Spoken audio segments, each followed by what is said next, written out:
Alright, and yo, what's up mga kabagis? This is Jimel TV Official at eto na naman po ang isang edisyon ng ating reaction video. Isa pong mapagpalang umaga, tanghali, gabi sa inyong lahat mga kalingap at kabagis. At kung saan parte man po kayo ng mundo na naroroon ngayon, ay naway patnubayan po sana kayo na lumika ng maayos na pangangatawan at lagi pong ligtas sa araw-araw. Mega love shoutout po sa ating lahat mga kalingap and kabagis, no? And for today's reaction video mga kalingap at kabagis, ay gagawan lang po natin ng sariling opinyon. Hindi po reaksyon. Sariling opinyon mga kalingap at kabagis. Ito nga pong ano po ba ang maaaring maging desisyon ng Dswd dito po sa magiging assessment nila dito po sa kaso ni Jimel sa kustodiya po na hinihingi ng nanay niya versus dito nga po sa tiyahin or sa lola ni Jimel. Mga kalingap at kabagis, inaantabayanan po natin ito dahil nga po, base nga po sa sinabi ni Kuya Santos Matubang ay malapit-lapit na po yung pag-uusap or yung paghaharap nga po ng kampo ng nanay ni Jimel at ng tiyahin tsaka lola po. So, ito po mga kalingap at kabagis, ito po ay sariling opinion ni Jubilito TV Official base po sa mga nabasa natin sa patungkol po sa batas. Disclaimer lang po mga kalingap at kabagis, hindi po ako abogado, hindi rin po ako eksperto sa batas, bagkus ay bibigyan po natin ng sariling interpretasyon nga po yung nakasulat po sa batas.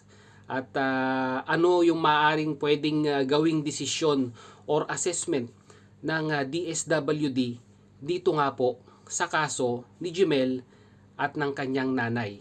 So, malaki po ba yung chance na maibalik sa nanay ni Jimel ang dalawang bata, si Monica at saka si Jimel?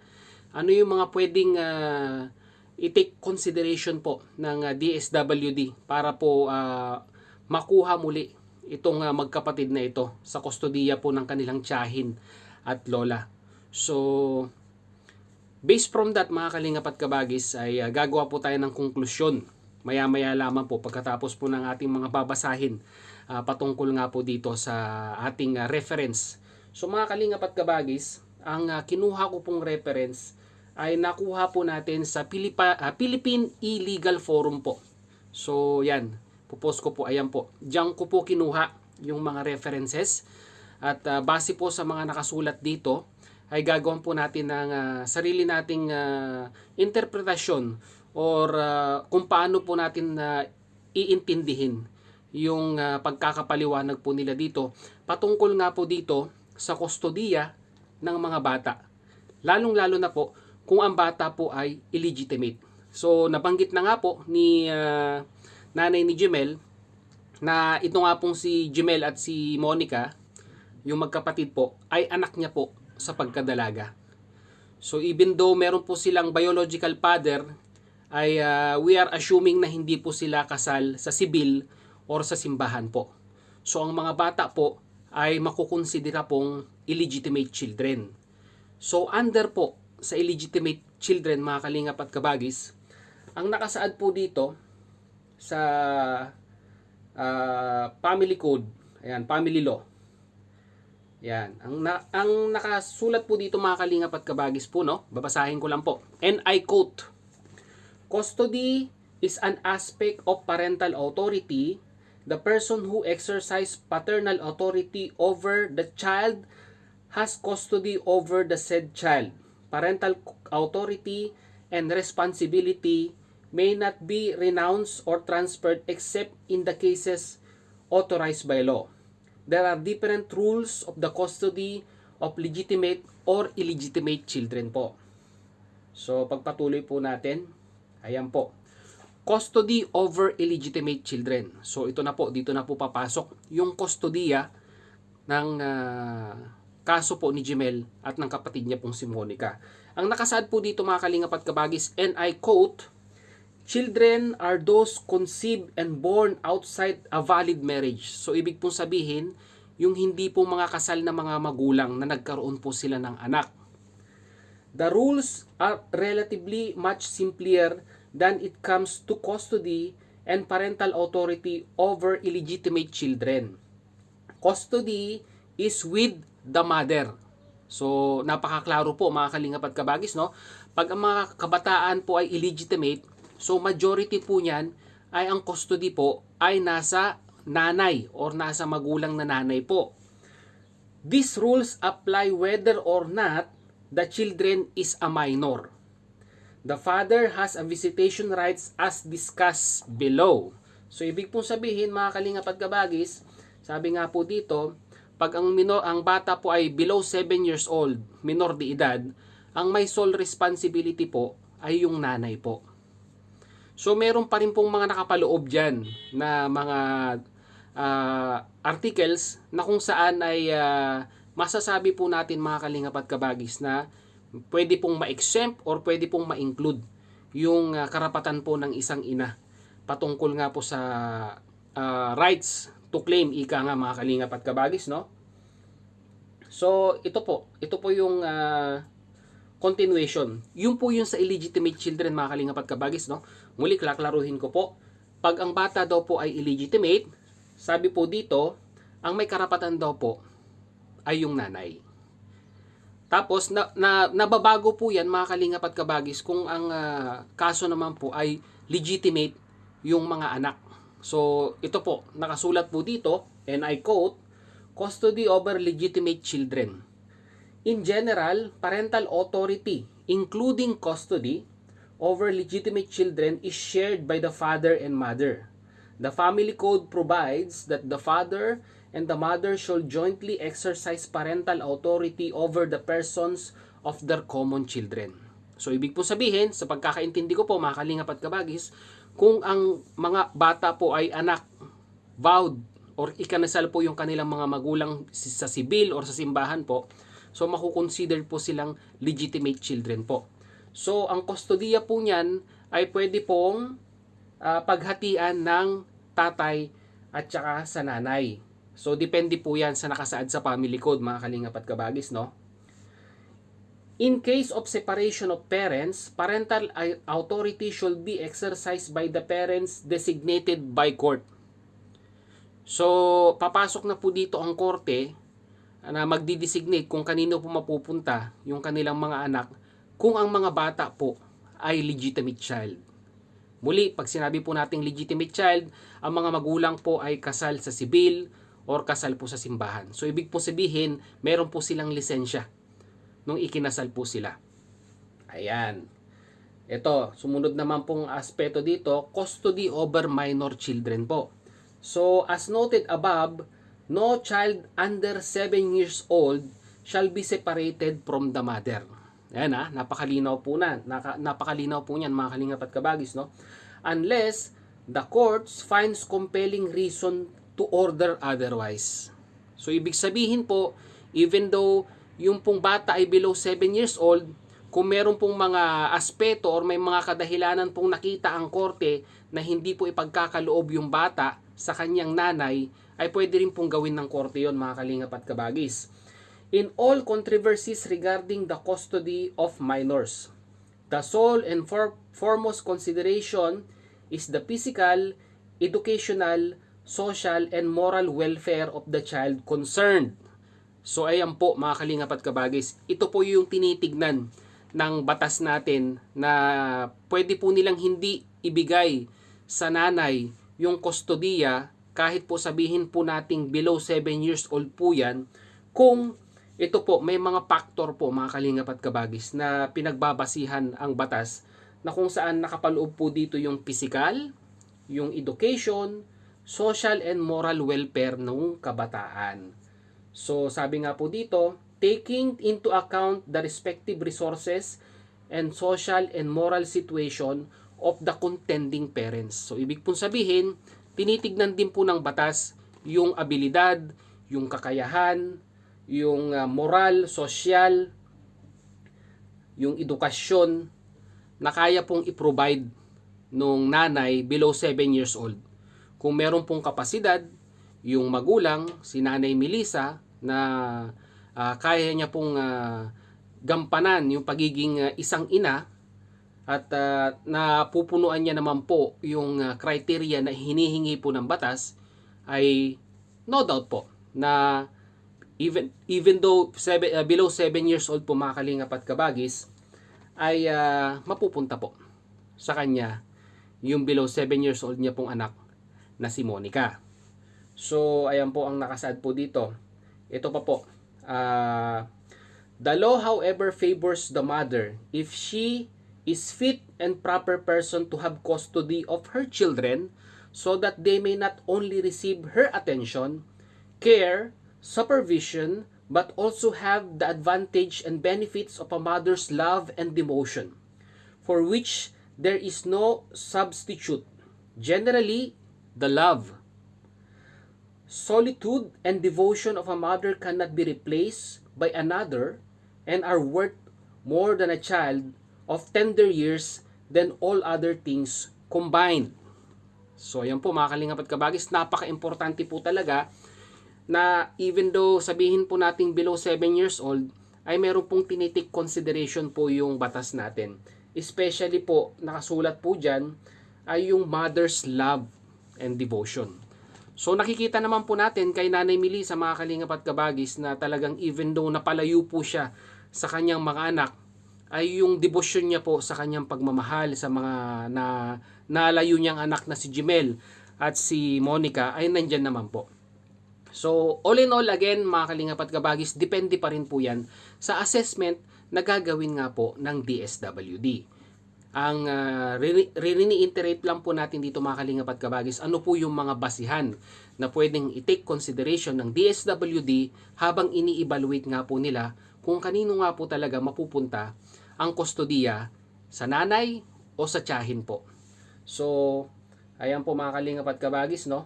So, paano naman po mga kalingap at kabagis kung sabihin nilang si Nanay Melissa ay gaya nga po sinabi nung tiyahin, di ba mga kalingap at kabagis, na si Nanay Melissa daw po ay naging hostess po daw yan mga kalingap at kabagis. May basihan din po ba sa batas na hindi ipagkaloob ang bata dahil po sa nakaraan ng nanay or naging hostess po? Gaya nga po ng akusasyon na ibinibigay nga po ni Nanay Melissa.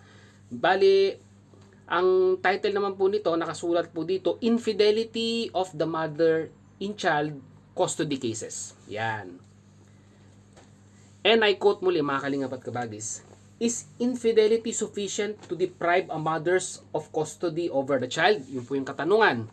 So, the law categorically provides that no child under 7 years old of age shall be separated from mother unless the court finds some compelling reason to order otherwise. Muli, ayan po, nakasulat po dyan na wala talagang ang kustodiya po ng bata below 7 years old ay nasa nanay po. Unless meron nga pong nahanapan ang korte na compelling reason na hindi po ipagkaloob yung karapatan na ito. So, in other words, the law presume that the mother is the best custodian. Ayan. Which finds its reason in the basic needs of a child's of his mother's loving care. Moreover, insofar as illegitimate children are concerned, they are under the parental authority of their mother. So ayan nakita po, narinig po natin.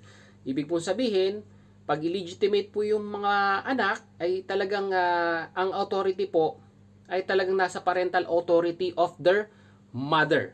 Ayan Article 176 ng Family Code po, nakasulat yan mga kalingap at kabagis. What are the compelling reasons that are deemed sufficient to deprive mother of custody over her child's below 7 years of age? Ang sabi po dito, these instances is unsuitability include neglect, abandonment, unemployment, and immorality, habitual, drunkenness, drug addiction, maltreatment of the child, insanity, and affliction with a communicable illness. So, ayan po. Yan po yung mga reasons na pwede pong i-consider ng DSWD na hindi po ipagkaloob yung kustodiya ng bata. Kung nakita po nila ang mga bagay-bagay na ito na nakasulat po dito, these instances are unsuitability includes neglect, pinabayaan, abandonment, iniwan, unemployment, wala pong trabaho, and immorality, habitual drunkenness, drug addiction, and so on and so forth. So, ayan po, makikita naman po natin na hindi naman po siguro iniwan ng nanay Melissa ang kanyang mga anak, bagkus ay sabi niya nga po ay kinuha.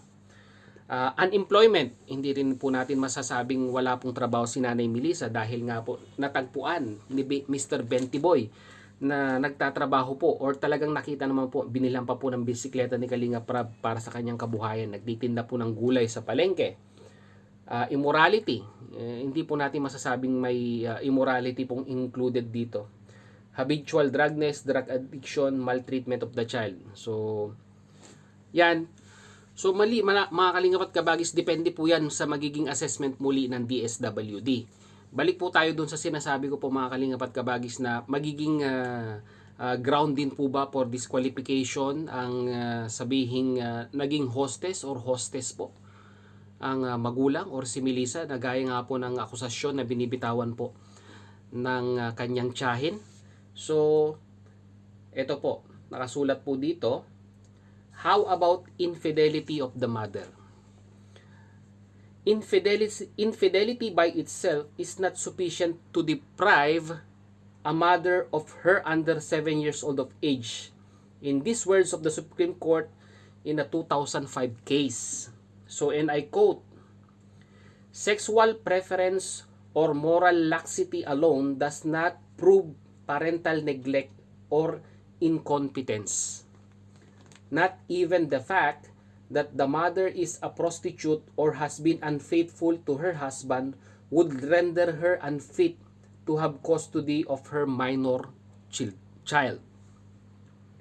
To deprive the wife of custody, the husband must clearly establish that her moral lapses have had an adverse effect on the welfare of the child and have distracted the offending spouse from exercising proper parental care. Ayan po mga kalingap at kabagis. So even though may history po, gaya nga po ng akusasyon na binibigay kay Melissa na naging hostess daw po siya, ang nakasulat po dito ay hindi po kinukonsidered ng batas kung ano man po yung naging karanasan niya nung nakaraan. Or sabi nga po dito, not even the fact that a mother is a prostitute or has been unfaithful to her husband would render her unfit to have a custody of the minor of the child. So hindi po istorya or hindi po natin pwedeng gawing basihan yung kesyo naging hostess daw po itong si Melissa sa pagkuha niya po ng kustodiya sa kanyang mga anak. At mayroon pa po nakasulat dito mga kalingap at kabagis, and I quote, what if the child is older than 7 years old? Yan. Ito naman po ay pwede nating ipasok sa kaso nga po ni Jimel na ngayon ay 10 taong gulang na po mga kalingap at kabagis, no? If older than 7 years of age, a child is allowed to state his preference. Ibig pong sabihin ay malaya pong makakapili si Jimel kung sino po talaga yung gusto niyang samahan. Pero, but the court is not bound by that choice.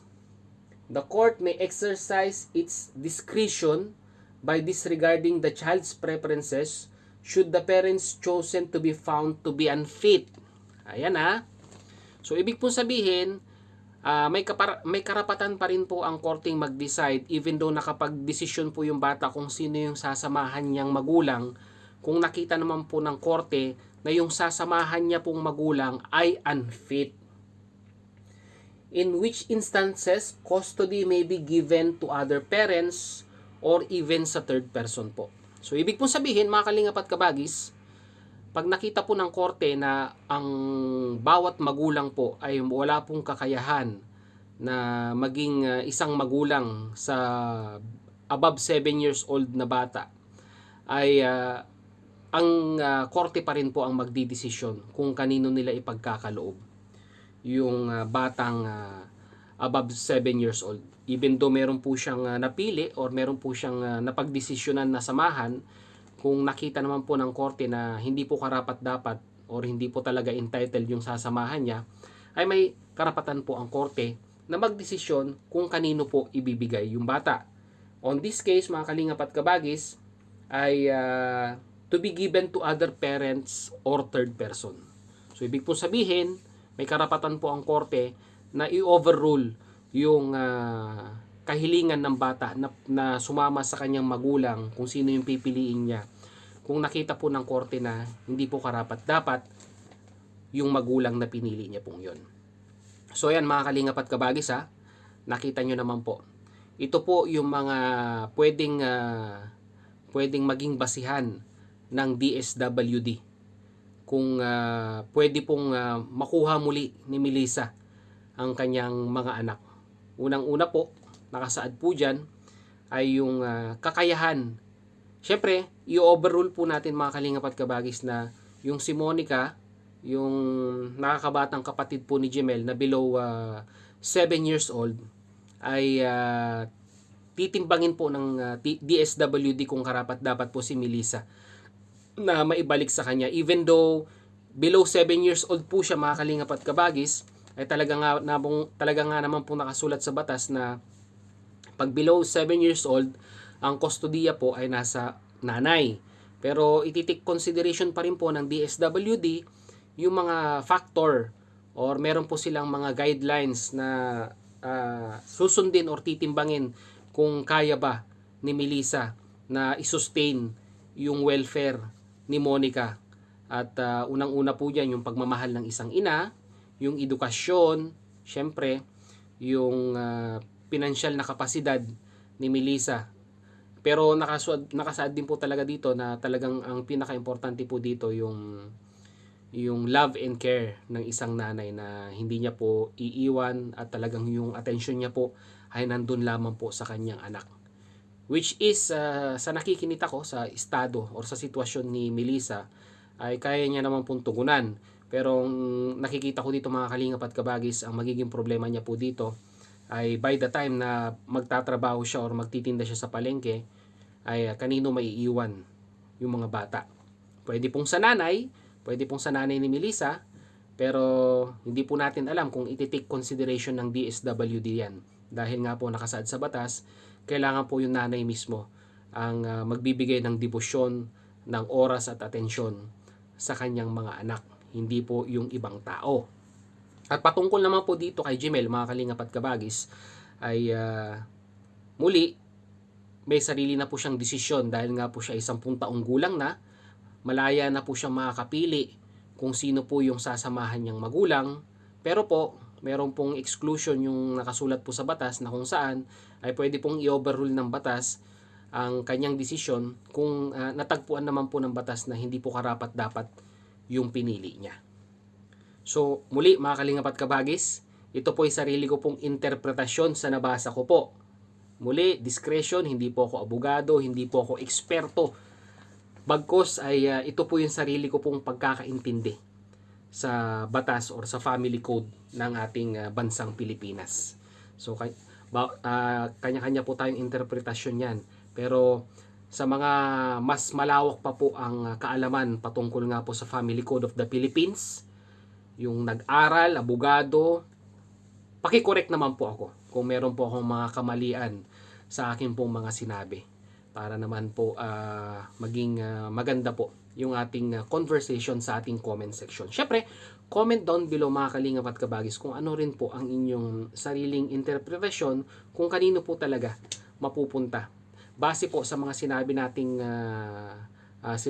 mga references na pwede pong gawing guidelines po ng DSWD kung sino po talaga ang may kustodiya kay Jimel at kay Monica. At yan mga kabagis, muli nakarating na naman po kayo sa ating sa dulo po ng ating video ngayong araw na ito.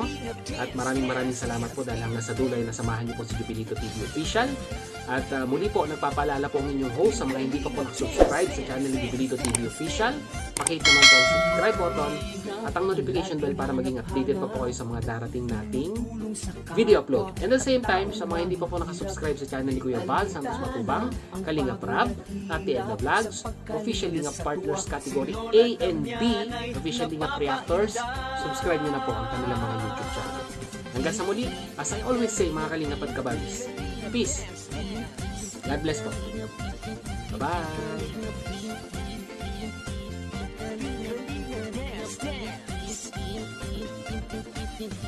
Salamat sa lahat ng sakripisyo nyo, Kuya